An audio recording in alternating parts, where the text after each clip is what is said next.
Hey everyone, today we'll recap a 2024 thriller romantic movie named Miller's Girl. Spoilers ahead, watch out and enjoy.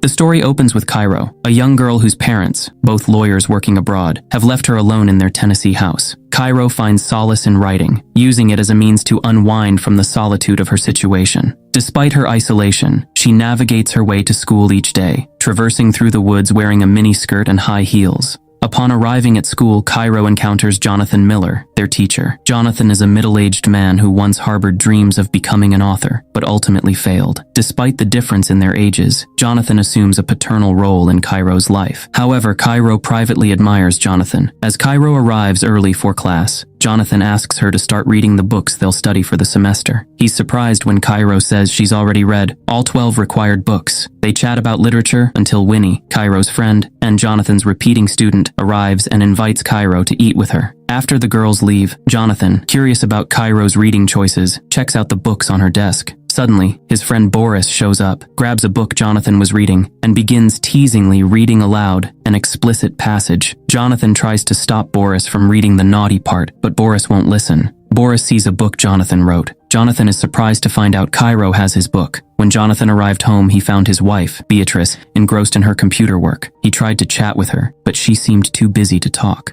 Jonathan called her right away to share his excitement about one of his students reading his book. While they were talking, Beatrice's co-worker Amy called her urgently. After the call, Jonathan flirted with his wife over the phone, and they enjoyed some drinks together. Things started heating up between them, but just as they are about to become intimate, Amy calls again, leaving Jonathan frustrated. The next day, Jonathan confided in Boris about his disappointing weekend and how Amy's interruptions ruined a romantic moment with Beatrice. Boris teased Jonathan about his mishaps and proceeded to talk about his own life. As they chatted, they noticed Cairo emerging from the woods nearby. Jonathan, still feeling agitated from the previous day, stared at her as she approached. Cairo, unaware of the tension, greeted them with a friendly hello after removing her headphones. Feeling sexually frustrated, Jonathan tries to maintain his composure by engaging in casual conversation with Cairo. When Winnie claimed to have accidentally dropped her things in the locker room at the same time, Boris saw through her ploy. He approached her and inquired about her needs, realizing she was trying to seduce him. Noticing this, Cairo tells Winnie she's quite bold. Winnie tries to give Cairo ideas for an essay, but Cairo thinks they seem too ordinary. Suddenly, Winnie suggests Cairo try charming teachers for essay material. Cairo, feeling confused, points out the big age gap between them, finding it strange. However, Winnie, being flirtatious, reassures Cairo that it's okay. She suggests that Jonathan seems like a nice and gentle man, making him a good choice for Cairo's first date, as she won't feel any discomfort. Despite Cairo's initial reservations, Winnie's playful persistence piques Cairo's interest even more. Winnie continues to tease Cairo, mentioning Jonathan's longing looks at her, which leaves Cairo feeling embarrassed and flustered. As the days go by,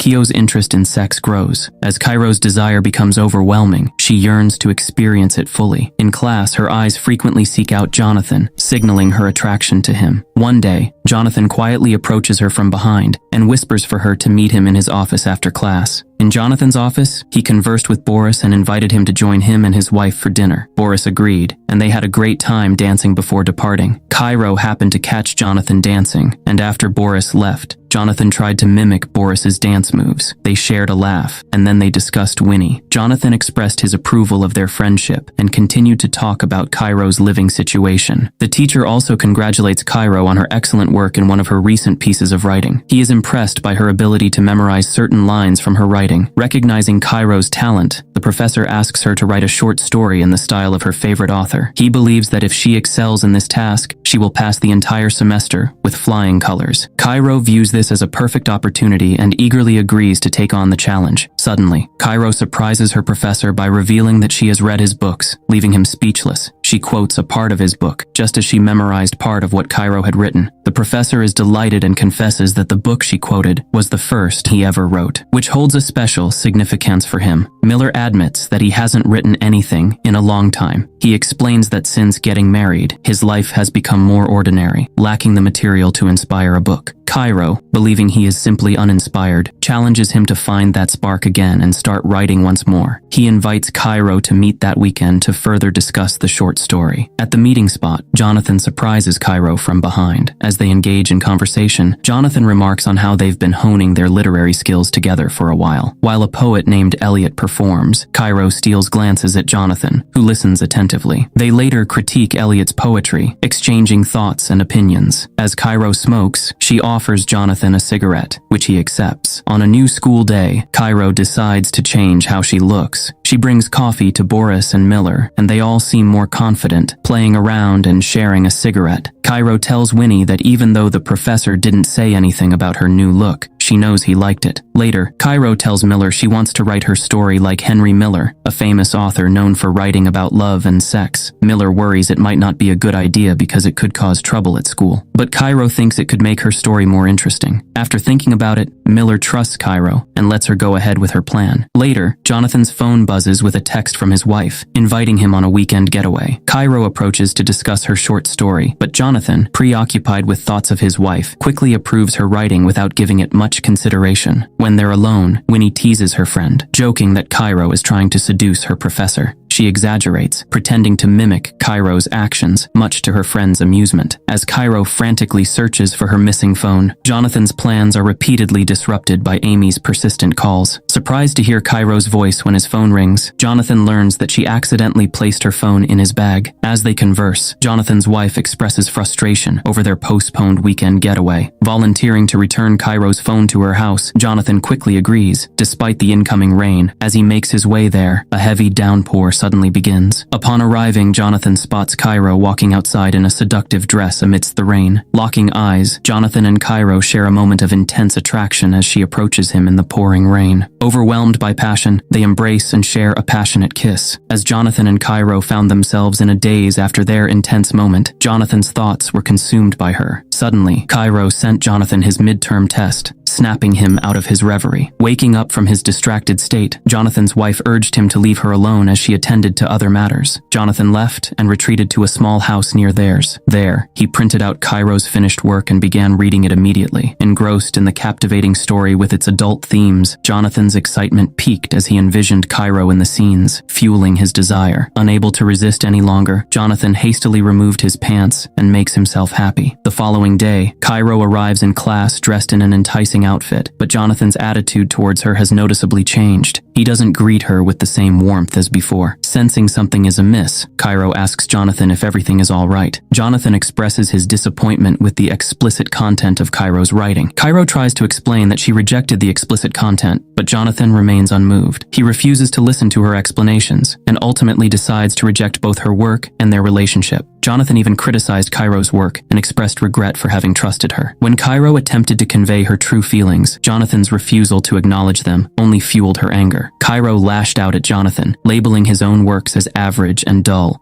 Cairo's frustration grew, and she dared Jonathan to give her poor grades on her tests. Cairo gets really mad and starts insulting Jonathan. Jonathan remained steadfast in his belief in their roles as master and student. She says he's just jealous because he can't do what she's done. After this tense moment, Cairo storms out of the classroom and leaves her story in a school administrator's mailbox. Miller heads home and shares the challenging day he had with his wife, detailing his encounter with Cairo and her story. His wife becomes intrigued by Cairo's writing, leading to a heated discussion between the couple that inadvertently involves Boris. Meanwhile, Cairo seeks comfort in a drink with her friend Winnie after facing rejection from Miller. As the evening progresses and the drinks flow, they playfully decide to take compromising photos to tease Boris, adding a touch of humor to their night out. Just then, Jonathan received a call from the principal's office. Beatrice handed him the phone, and he listened as they accused him of having an inappropriate relationship with Cairo. Jonathan denied the accusation and reassured Beatrice that it wasn't true. However, Beatrice warned him about the potential consequences, mentioning that he could lose both his job and his wife if the allegations were found to be true. The following day, Cairo was absent from class as she met with the principal. Meanwhile, Jonathan carried on teaching. Winnie seemed visibly upset by Cairo's absence. After class, she approached Jonathan, expressing how much Cairo meant to her. Despite Winnie's efforts to make him feel guilty, Jonathan remained unaffected, unwilling to engage in any discussion on the matter. As Cairo's plans begin to unfold, the teacher is summoned to a meeting with the school management. Both Cairo and Professor Miller are questioned extensively. They answer questions about their interactions during classes and whether they had any close encounters outside of school. Cairo's responses strongly imply that there was a connection between them, causing the professor to feel concerned about his professional future and reputation. He finds himself in a very difficult position as a result of Cairo's statements. Upon finding Cairo's statements unchanged, the principal decided to suspend Jonathan. Boris approached him after leaving the office, expressing his disappointment and advising Jonathan to be mindful of his limits to avoid further escalating the situation. After delivering his message, Boris left to give Jonathan some space. When Jonathan got home, he reluctantly told Beatrice he was suspended. She quickly asked if something happened, but he denied it, only admitting he gave Cairo special treatment. Beatrice didn't buy it and kept asking until he confessed. When she asked if he had feelings for Cairo, Jonathan hesitated and couldn't deny it. This made them argue loudly, saying hurtful things to each other. Beatrice, furious, stormed out, saying she wanted a divorce. At the same time, Winnie spoke to Cairo about the potential consequences of her actions, warning that she might cause Jonathan to lose his job. However, Cairo brushed off these concerns. She saw it as her biggest accomplishment, and even included it in her college essay. Cairo explained to Winnie that Jonathan didn't think highly of her, so this was her way of getting back at him. Cairo's essay painted a vivid picture of the potential consequences awaiting Jonathan's relationship with Cairo. As she concluded her writing, the movie ends there.